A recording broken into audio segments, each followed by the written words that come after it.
Okay, so this bowl I think is pretty close to being done. Have a look at you can see the grains, how it's nice and have that symmetrical aspect on this side and this side.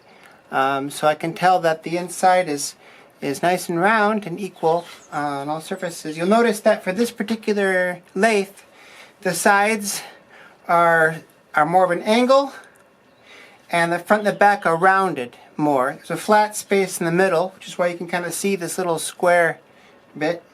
But it's kind of interesting because it's not a perfect hemisphere. Again, these sides are steeper, angled, and the front and the back are rounded with a little flat bit in the bottom. So this, I call myself Helg Reproduction and not Helg inspired by Vikings. So what I like to do is just double check my work, because I am making a reproduction of a piece. I'm not making something modern or something inspired by or something that's supposed to evoke Vikings. It's an actual reproduction.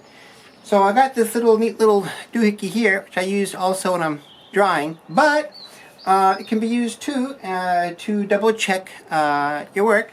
So what I like to do is I'll drop it in the bowl in the bottom here, and I'll have it fit the contour of what I got, and it looks like it's about right. Okay, so now I'm just going to pick it out and lay it on the sketch I have made of the original. There we go.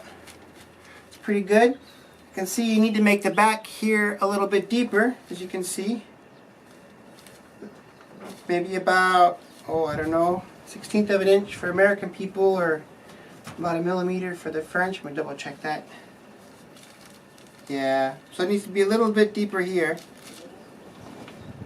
and then I can call it good. So yeah, just wanted to show you this little thing I do just to verify that, what I'm making is actually the correct inside as well as the outside.